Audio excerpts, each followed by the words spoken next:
There's a song that is so good at making people cry that it's used literally in what feels like everything. Maybe you love this song and it brings you to tears every time you hear it, or maybe you've heard it so many times that it makes you want to throw something at your TV, but regardless, it is really effective at creating a mood. It's by the great Cinematic Orchestra. You've definitely heard it, and I wanted to just take a look at how this thing is built and why it might elicit some of those really deep emotions.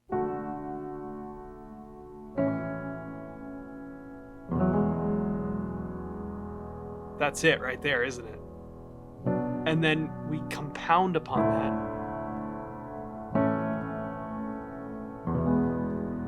I mean, okay, so what is that? 1, 2, 3, 7 chords. 7 chords, I think some of them are even repeated, right? 7 chords really set the tone for this. And it's two things. It is the chords themselves, like what the actual harmonic motion is doing, but it's also the way that they're voiced. Okay, now let's take a look at that.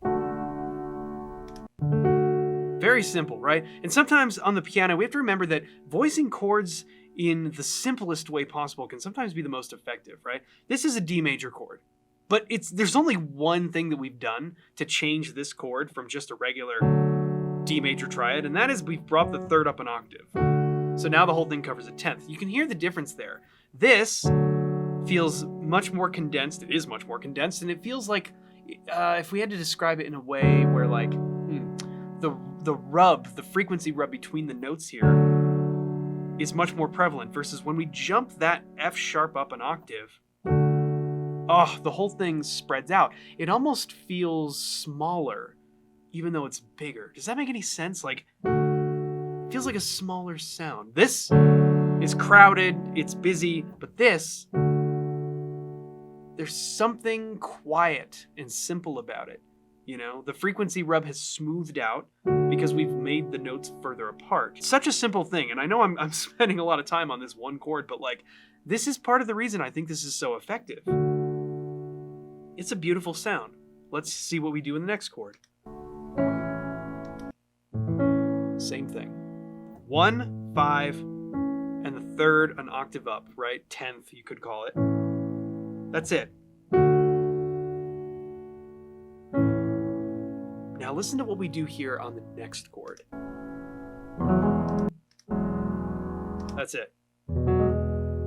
We just have a little blip on the 9th before voicing it the same way as these other ones. So we have...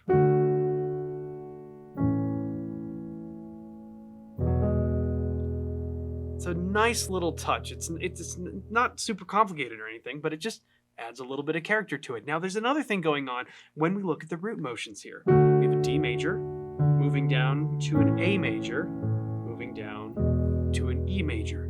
That motion has a name. It is what we call a double plagal cadence. Right? Now, in this case, I feel like it's used a little bit differently. A double plagal cadence, in its most basic explanation, is when you have a 4-1 resolution, and then that 1 becomes the 4 of the next 4-1 resolution. That's a lot of words to basically say, imagine we're playing D, and D is the 4th of something, right? Well, D is the 4th of A. So we resolve 4-1. There's A. Now, A is also the 4th of something. It's the 4th of E, so A, E. That's what I mean, 4-1, now that's 4, 4-1, right? That's a double plagal cadence. Now in this case,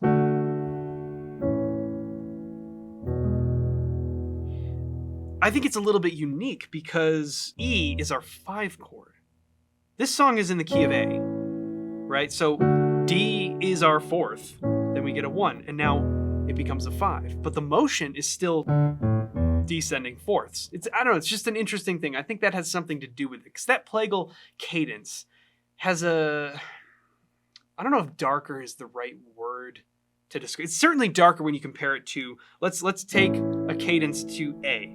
Okay, let's go plagal, 4-1. It's like the amen cadence.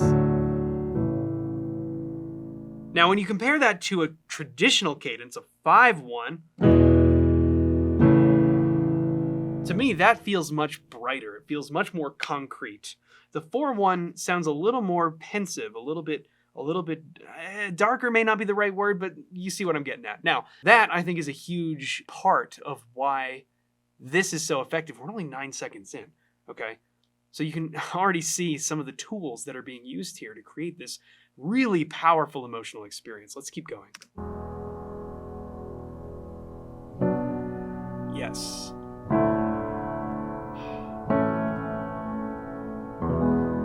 Okay, we add 4 more chords. That one in particular, I really love, and we'll get there. Okay, so the first chord is just B minor, and I don't think we've changed anything about our approach. Yeah, I think it's this 1-5 minor third, an octave up. And then the next chord, I love this. Okay, so we're going back to D major. We've already heard D major, but we heard it like this. But this one we're not hearing. The third, we're hearing the 9th. Now what that does is 5th, we have stacked 5ths. And that's a really powerful sound because the 5th has that really nice consonant harmony. It's very smooth, right? I think it's, what is that? The second smoothest interval. The smoothest, of course, is the octave, but then a 5th is also very smooth, and we just stack another one on top. What a beautiful sound, right? And then we get a resolution to A major before we hear our E major again. That D might have I think it has a note on the bottom. Yeah. Beautiful. And then we start our lyrics. There is a house built out of stone. And of course, this is a huge part of what makes this so emotionally powerful. Wooden floors, walls, and window sills. And now we're just using that double plagal cadence resolution. Tables and chairs warmed D to A to E. by And now I think we use the second part now. Yeah. B minor, D sus2, A major, E major. Right? Absolutely beautiful. We're going to repeat it. Yeah. Now, this is where we get.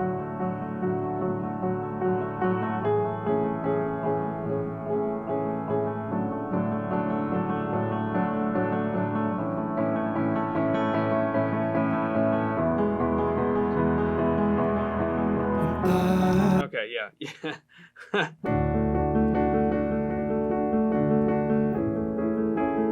So nice.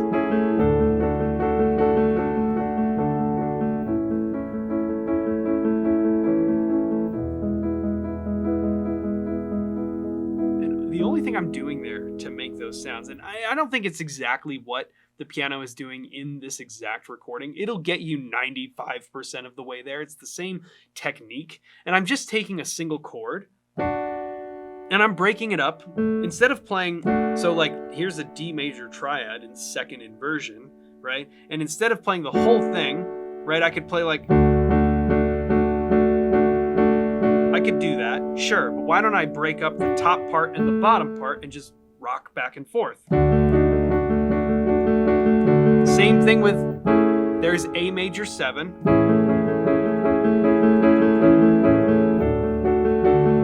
D major again, A major, and then we're gonna go to E major. And the whole time, all I'm doing is I'm breaking up the triad, or in the case of A major 7, the 4-note chord, right, whatever it is, I'm breaking that up and I'm just rocking my hand back and forth. And that gives us this really nice motion and energy. Right? This is really building up. And we can use our dynamics as well.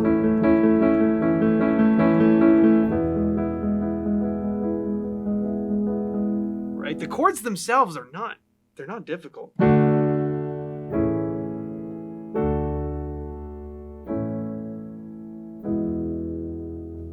Nothing difficult about that. But when we create all that motion, it gives it so much energy.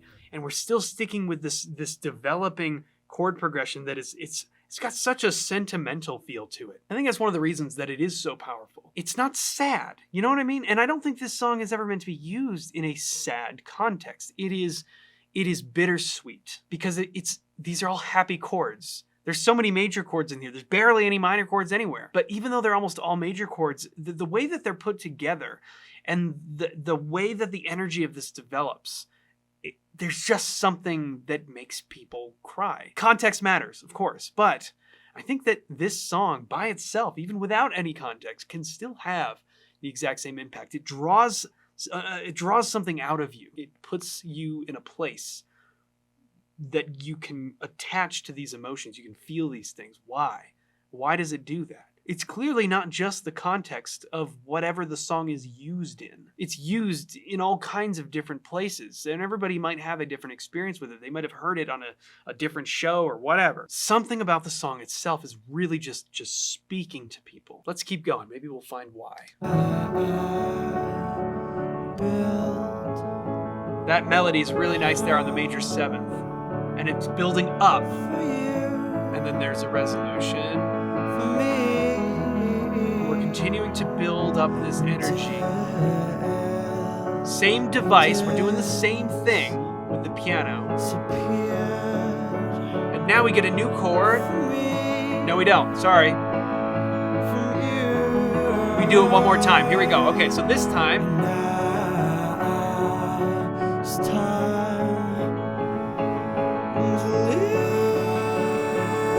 right here, that,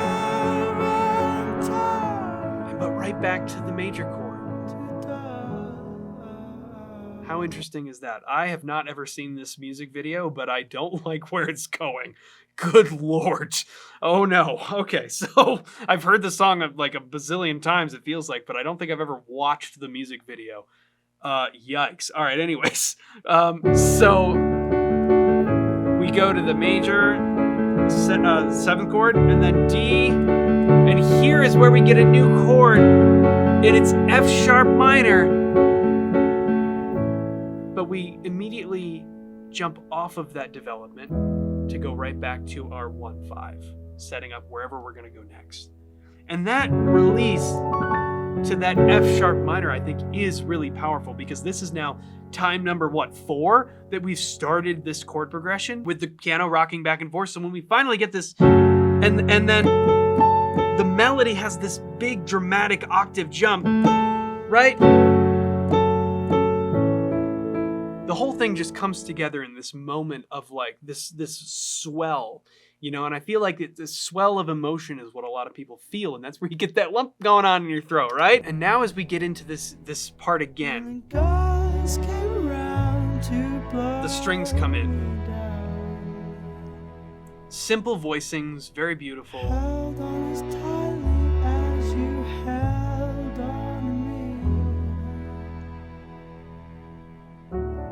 Now we're gonna get that same motion again, but with the strings this time. We're not changing the harmony at all. We're not even changing the technique with the piano. It's still exactly the same thing, same chord progression, but now we just get that heightened inclusion. The energy is going places, but we're still using the bittersweet chord progression.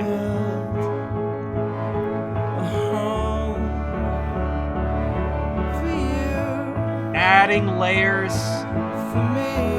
I hate where this is going. Oh my God, what are we doing right now? This is, what? No, please no. So, we're gonna stop there. Because this is a happy this is a happy music channel. We don't talk about happy music, but we at least talk about things in a way that requires me to be functional. So let's not do that. This it's just such a simple, beautiful chord progression that relies on a lot of what I sometimes call darker resolutions, a lot of plagal cadences, 4-to-1 resolutions. And there's something about that. It's not necessarily darker. There's nothing, I guess, inherently dark about it, but it is definitely not as bright as a traditional cadence, like a 5/1 resolution. Most of the time when we're hearing a 5 chord in this chord progression, we're sort of landing on it in this pensive way. We're sort of letting it sit there, right? Because we get this like 4,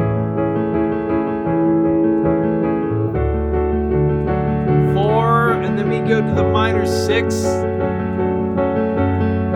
We go right to the 1, and then we go to the 5 chord, and we kind of just let it sit there. Now, of course, that could resolve to the 1, but we don't ever hear it resolve directly to the 1 in that context. We normally hear it resolve down a whole step to that 4 so that we get a plagal cadence.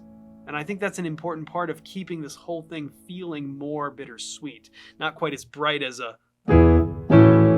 Right? That feels way too happy for whatever's going on here that I don't want to know about. But for the record, I know exactly what happened in this video. I just yeah, not something that we need to get into. Oh yeah, this song's really good at what it does, and it's the whole package. Of course, it's the lyrics, it's the voice, it's everything.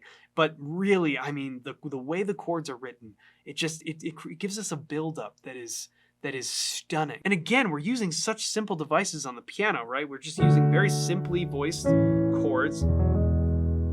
And then we're using one of the most simple devices ever. Take a chord, break it up. And that's all you have to do. And give it some dynamics. Give it some expression. And you get something absolutely beautiful, right?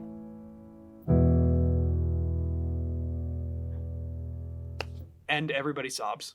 That's how this song works. Maybe it's overplayed, maybe it's overused, probably, but you know what? It's for good reason, because it's stunning, it's beautiful, it's bittersweet, and it makes people cry. It's really good at it. But this is one of, I'm sure, very many songs that do the exact same thing, and I want to know recommendations from you in the comments below. What are some of your favorite bittersweet, make you cry because it's so beautiful songs that you would like to see me break down? Leave your comments down below.